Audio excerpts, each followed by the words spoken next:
Hey guys, it's Courtney here. I wanted to jump in because I wanted to make sure you're aware that we're here to help you. We are here to help executives get outside consultation and advisory on how they deploy AI in their companies.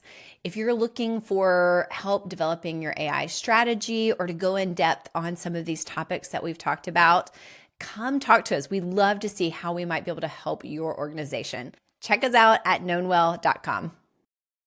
Which C-suite leader has the most work to do figuring out how AI will impact their business? Believe it or not, it may not be the CTO. Stick around to find out. Hi, I'm Courtney Baker, and this is the AI Knowhow podcast from Knownwell, helping you reimagine your business in the AI era. As always, I'm joined by Knownwell CEO David DeWolf, Chief Strategy Officer Pete Buer, and Chief Product Officer Mohan Rao. We'll also have Justin Hampton, founder and CEO of Compensation Tool. We'll chat with Justin about how AI is changing the game when it comes to human resources. But first, the news. Pete Buer joins us this week to break down some of the latest AI headlines and how they apply to your business. Hey, Pete, how are you? I'm good, Courtney, and welcome back from vacation. We missed you last week. Yeah, it's good to be back.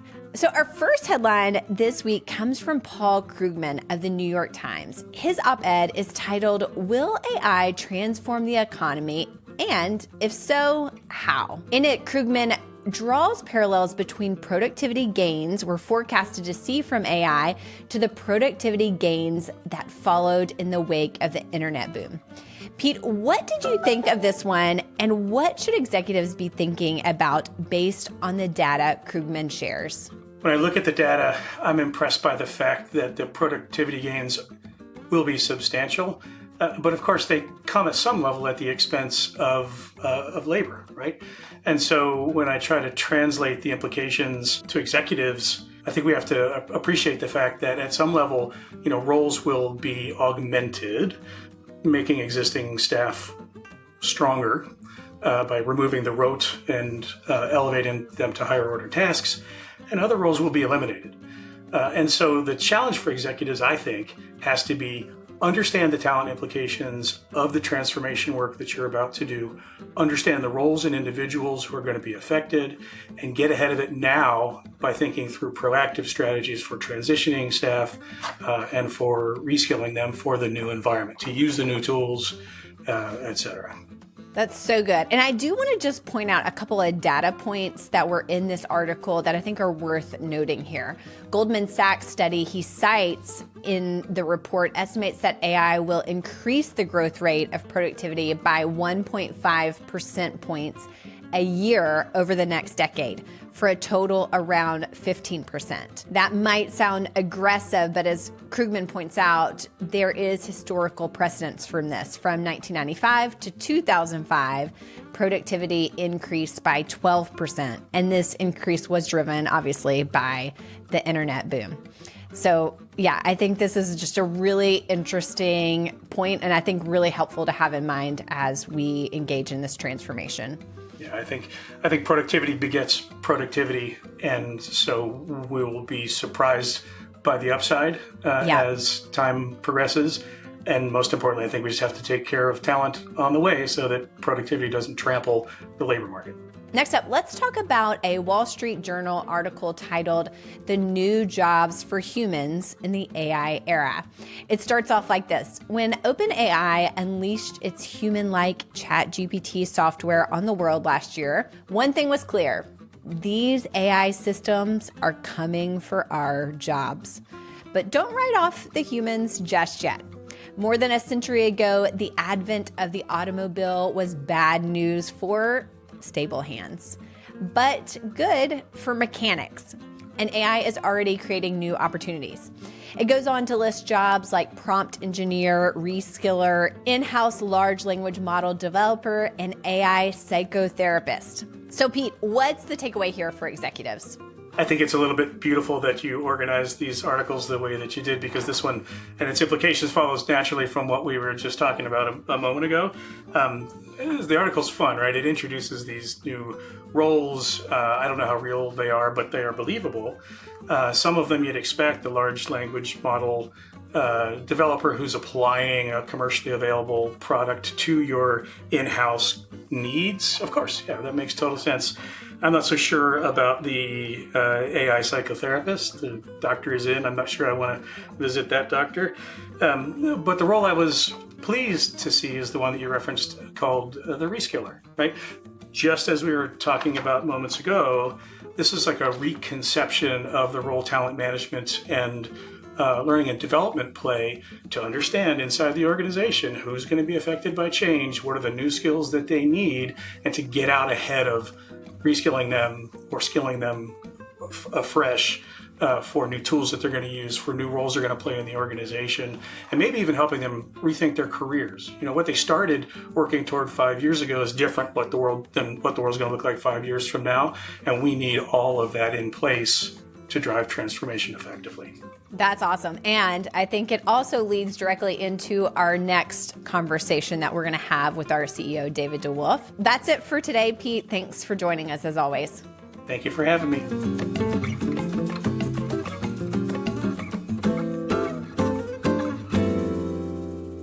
One area of business that is being rapidly transformed by AI, and you may not have been expecting this, is HR. From hiring and compensation to the shift to remote workers and globalization, the changes are immense and frankly profound. One thing driving this change, CHROs are becoming what David DeWolf likes to call the Chief HumAIn Officer. And I'm going to spell this for you, HumAIN. I spoke with David specifically about this shift and why it's important. David Mohan, thanks for joining me. David, I'm going to almost immediately throw this your way because you wrote a blog post about this. Okay. And frankly, I question how you even pronounce this. So I'm going to throw it your way to share a little bit about what you've written about when it comes to HR and AI. And give us a little insight. Well, so I think the first thing that everybody needs to know is that you just absolutely hate it when I coin words, and I love to coin words. So like that's where this has to start. Mohan, true or false? Is that true? Do I hate all the coined words? I don't know. I mean, I'm going to stay out of this one. Okay. All right, David. We'll see. All right, fair enough. But here's the point. We are talking a lot about the advent of artificial intelligence. And I think what you see is a reckoning that is happening right now where people are asking the question, what is humanity? What is the essence of humanity? What makes somebody uniquely human? Because memory and logical deduction for a long time were considered a key part of being human. And now we know that a machine can do that, right? We know that there's logical deduction, there's retrieval from memory that a machine can do. It can infer, not just look up a decision, right? So it's fundamentally changing the way we think about ourselves. What is unique about the human person is to know and to be known, right? Like the relationship, the consciousness. And I think you're going to see an advancement of that in society as a whole, and specifically as it relates to business. You're going to see the elevation of the Chief Human Resources Officer, which, if we're candid with one another, for a whole lot of organizations has not been a primary member of the C-suite, right? Has really been kind of the junior executive at the table. And I think there is a new need for the CHRO to step up in this new world and to play a much more strategic role in bringing businesses to adopt this artificial intelligence in a way that is humane, in a way that honors and respects the dignity of the human person and what's unique about us, but also leverages the promise of the efficiency and the productivity gains that will come with it. And so I think there's a very strategic role for what I'm calling the Chief HumAIn Officer, right? HumAIn, AIN, right? I think it's kind of fun, but you hate all coined words. So that was the premise of the blog post, is that we need that. And I think you actually saw this in the digital revolution with chief marketing officers taking a step up, because all of a sudden we could market to unlimited people around the world. And there were all sorts of distribution impacts that we had in a digital world with our reach being extended. And now I see that impact coming to the C-suite in the form of the HR role. David, I don't understand this. Is this like one person, or is this like a committee? There's also main, that's part of HumAIn. Is that like one person, like the main person? I love it. They're going to be sitting in Maine, the state. No. Here's the thing. I think that every organization needs a champion for finding the intersection of where this new emerging technology is going to intersect with people. And I don't know if it's going to be the CHRO. I don't know if it's going to be the chief strategy officer. Maybe it's the CEO. But there has to be somebody who takes that responsibility really seriously and makes sure that all of the questions around ethics, all the questions about what is this going to do to jobs, have a proactive answer and have a sponsor in the organization. I think it's natural for the CHRO to play that role. And I think it's something they've been waiting for, is to find what is that strategic imperative I can sink my teeth into and really earn that seat at the table with. I, for one, am so excited for all the HR professionals. I think this is that moment where you actually look at all the technologists and think, wow, this moment is for them. And actually what you're saying is, no. This moment is for HR professionals. This is the moment for them actually to rise up in the organization and really have a voice at the table to navigate this well. And actually what you're saying is it has to be that way. I think so. Otherwise, we're yielding to the machines. Isn't that what everybody's afraid of? Is the machines taking over, right? Where do we begin to exercise the muscles that say, no, here's what's important for human beings?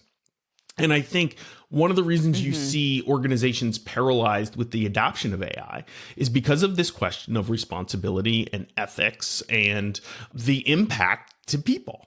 And so who better to advocate for the people, who better to shape the future than the human resources executive, right? The chief people officer, the chief talent officer, the individuals who are responsible for the well-keeping of the employee base. They've got to get out of the tactical mode of just focusing on, recruiting and compensation and the tactical elements and begin to live in the future and drive more strategy of, no, here's how our firm sees the advent of AI impacting our employee base, and here's why that's a good thing. Here's how it's going to actually contribute to the employee experience versus sabotage the employee experience. So I'm curious, David and Mohan, when it comes to the CHROs right now listening to this, what is their next step? And on the flip side, for CEOs, they may be looking at who they have in that seat and wondering, one, how do I retrain or reskill? How do I get them the tools that they need? Or do I need to look at other options? I'm curious if you can break that down into some practical next steps. I think the critical thing here is going to be to have a vision of how this transformation is going to take place and what the composition of the talent pool is going to be. And what sort of a workforce that's going to be needed for the future. And in that sense, it's normal workforce planning, but it is not normal, as we know. I mean, this is an exceptional moment to think differently. I love that takeaway. And I would add to it, I think there's always also just an educational aspect of it. If I'm a CHRO and I'm sitting in that seat, you've got to stop thinking about this as the technologist's problem. And it's not about the chief data officer. It's not about the chief technology officer. It's not about the chief information officer. It's about you. Are you educating yourself on artificial intelligence? Do you understand the inference that AI can drive and how that is different from the logical deduction in the past? Do you understand the possibilities that AI brings to the table? And if you don't, start educating yourself. Dive into it and understand it as step one. And then I think Mohan hit the nail on the head. Absolutely. Start looking at it in terms of workforce planning and thinking about how it impacts your people. But also, I think there's an ODOE use case here of organizational development and effectiveness. How do you, as a strategic HR professional, begin to look at the organization and say, how can AI help us, right? I think about use cases such as performance reviews. Performance reviews have to be a stress point for CHROs because every organization I know, all the managers complain about it. It's so labor intensive. It's a distraction. Nobody complies with it, right? AI can totally help us to accelerate and simplify and remove friction from that use case. Our CHRO is starting to think about that and dream about what that could mean.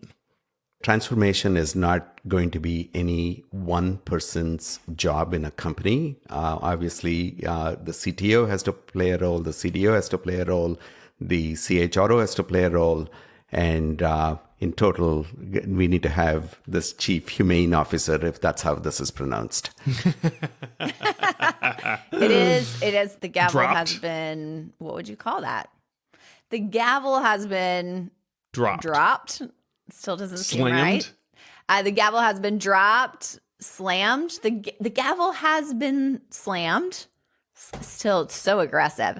Regardless, the official title is Chief HumAIn Officer. That's what we're going with. We're declaring it forevermore. Good job, David, and that word creation. I think HumAIn to me rhymes with romaine, like romaine lettuce. Yes, that's good.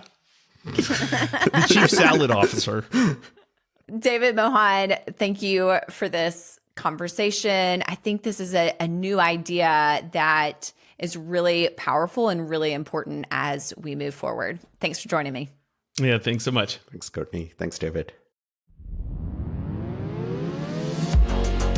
You're an executive in the pursuit of excellence, and you know leveraging AI is pivotal in your company's future.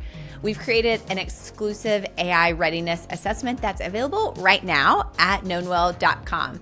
Now, you may be asking yourself, why take this assessment? 2 reasons. The first is strategic insight. You're going to be able to discover the pivotal steps to catapult AI-driven growth in your business. The second is some customized analysis to help you uncover specific areas that need enhancement for optimal AI implementation. The assessment is quick and insightful. In just 10 minutes, you're going to be able to redefine your business trajectory when it comes to AI. You can access it now at knownwell.com.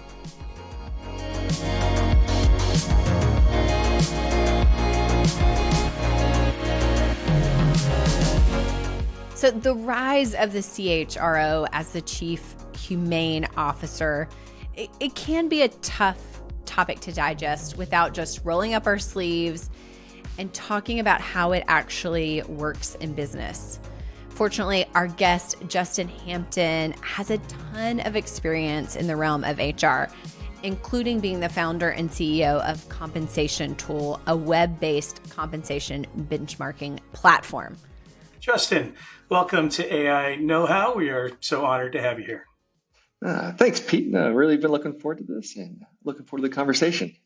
When we think about the role that HR plays in the proactive reskilling, reallocation of talent, where technology has taken over roles, the concern in the news is that technology unemployment follows AI transformation, and there'll be a buildup of talent on the market, looking for jobs.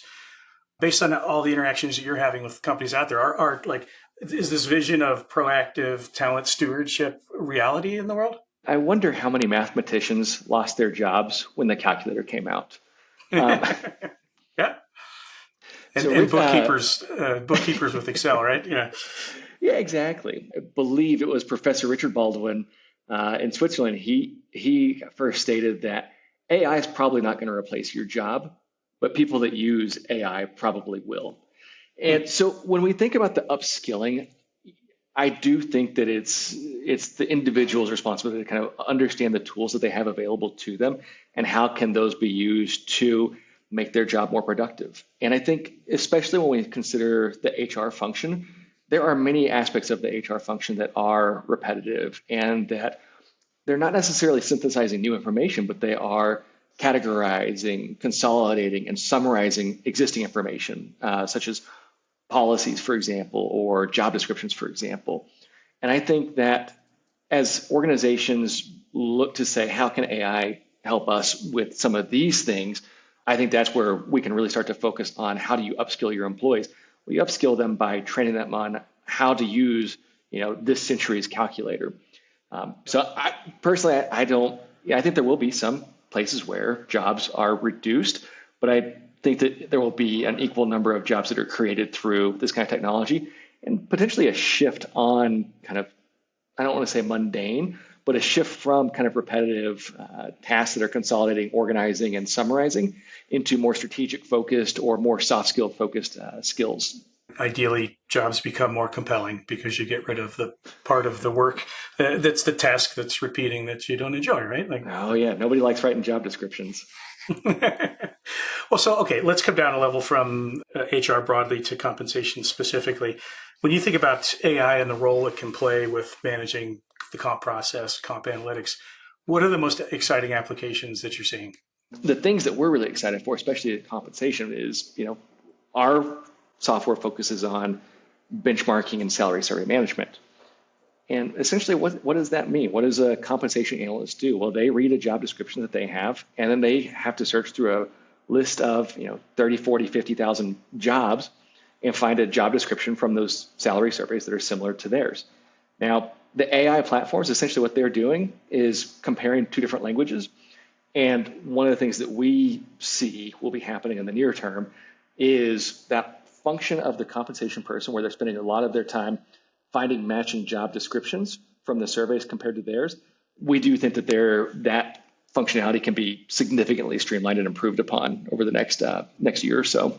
Probably from a where you sit is where you stand perspective, this is a tough question to answer. But if I'm an executive and I'm looking at the HR function in my business and I'm asking myself the question, AI can drive transformation, where do I start? What is your advice?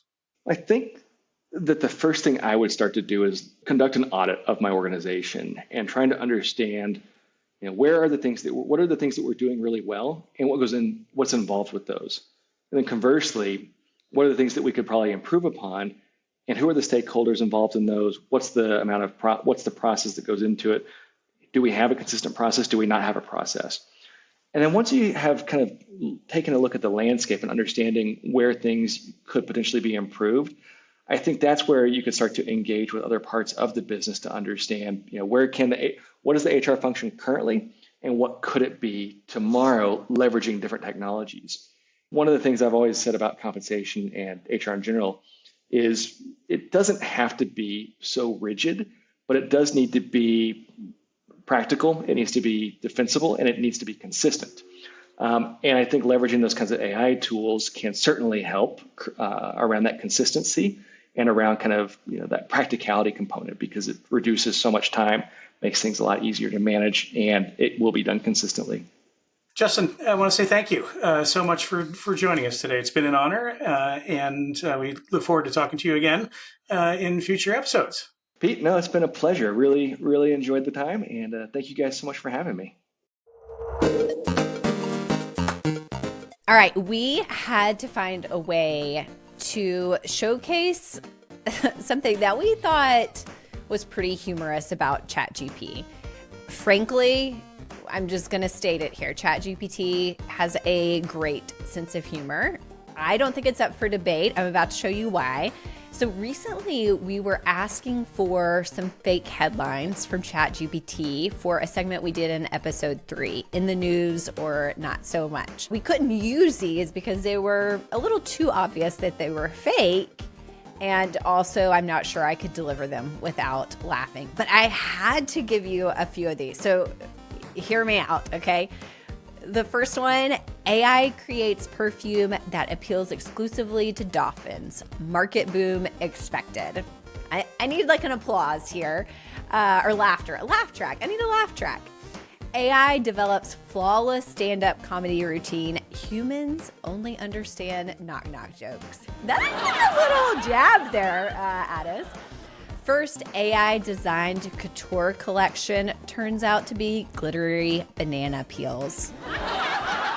And AI analyzes social media, concludes cats are the true rulers of the internet. So there you go. I feel like ChatGPT just told us you're worried about AI, but you should be worried about the cats. Will work?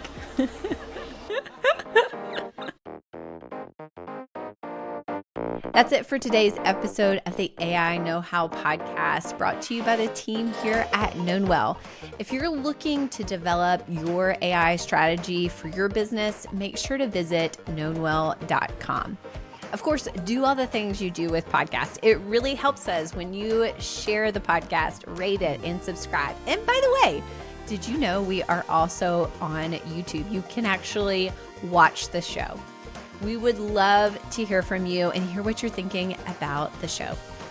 We always like to get ChatGPT to weigh in on the topic at hand. So ChatGPT, what do you have for us? AI has the potential to significantly enhance HR functions by automating routine tasks and providing data-driven insights for decision-making. For CHROs, the key challenge is to integrate AI tools in a manner that upholds the human element, focusing on employee well-being and organizational culture. Now you're in the know. We'll see you next week with more AI news, roundtable discussion, and interviews.